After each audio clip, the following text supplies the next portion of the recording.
I caused a bit of a kerfuffle earlier on the New Wave of British Heavy Metal Facebook page, which is a fantastic page, folks, and you should subscribe to that, particularly if you lived through it like I did and don't know enough about it, which I feel.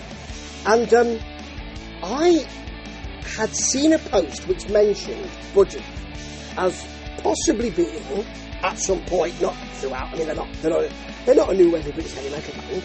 Although I may have said that on the podcast bit, I may have mistyped. I did say in the podcast that their 1980 album, Power Supply, was more New Wave of British Heavy Metal, but they weren't really a New Wave of British Heavy Metal band. I think I said that. And that's caused a kerfuffle, because there's a discussion now, a discourse, and two separate threads, I think, about should they be called New Wave of British Heavy Metal? Can you do that? Can you be called that if you're not around or formed between 79 and 82 or 3-ish? And I've enjoyed talking to people, they're lovely people, and some of the comments have been great, and some of the comments have been interesting. And I think I might be just about to cause a bit more trouble.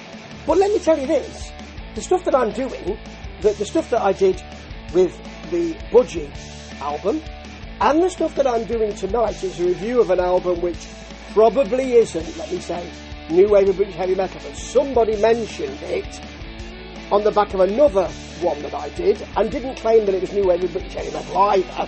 But the band could be said to be New Wave of British Heavy Metal. They are later than that period, that golden period, and they don't always have the expected New Wave of British Heavy Metal sound. It's much twinklier, but then New Wave of British Heavy Metal wasn't just Iron Maiden, it wasn't just Saxon, it wasn't just Samson, it wasn't just Diamond Head, it was Shiva, and it was Dumpy's Rusty Bleeding Nuts. And it was nuts. It was all that. Okay? Some people will say, it wasn't nuts. But if you're saying that, you're probably going to, well, I don't know what reaction there'll be to this. Shy. Tony Mills is Shy.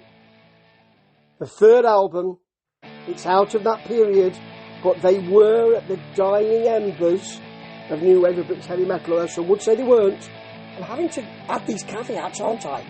It's Excess All Areas, folks. It's the third album, and it's 1987. And somebody said to me, this is where the real stuff is. And they were right. And I remembered that I had this album on cassette. I don't know where it is now, but I had most of the albums up to a certain period on cassette. And when I hear those things sing, some emergency, and then that barreling, power-chorded confidence, with very thin sheen, I love it. Simple chorus, melodic solo, Can't Fight the Night follows, twinkly, mid-80s chart, fodder feel.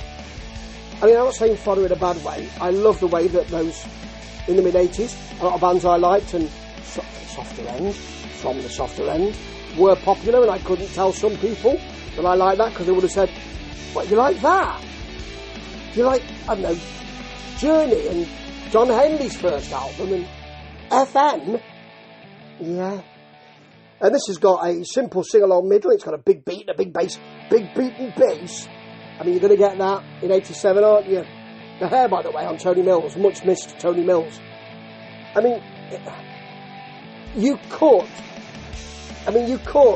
build a skyscraper around it, and that skyscraper would stay up. It's so tough, that hair. Beautifully done. You've got a pristine ballad in Just Love Me, which is soppy, but it's got a classy middle to it. There's a wiggly solo in Break Down the Walls. It sounds a bit thunder. Sounds a bit thunder in that big beat and sweet open chorus. Sweet.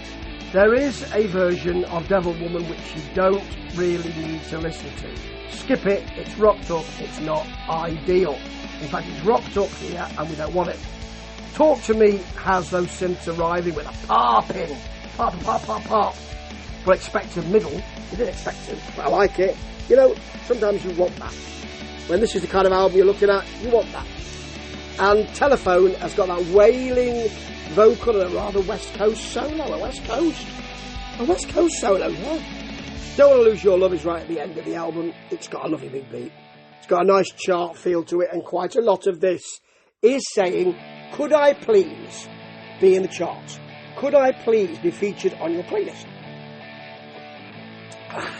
Cranberry Juice, Mr. Radio 1, could I? And they didn't quite, actually, if I remember rightly. But I loved it, and it's not new wave of British heavy metal. But it is great, and probably for a laugh, I'm going to say this is definitely not new wave of British heavy metal. I'm going to post it in that group, because I think the group is superb. And it's made me listen back to albums that I revered at the time. This is a great band who have such confidence by now. Great singer, great songwriting, exactly what you get in that first FM album, probably harder than that first FM album, but I love it. And yeah, not new wave of British heavy metal, but I'll tell you what, blooming marvellous. Access all areas as well, what a great title. Ta-ta.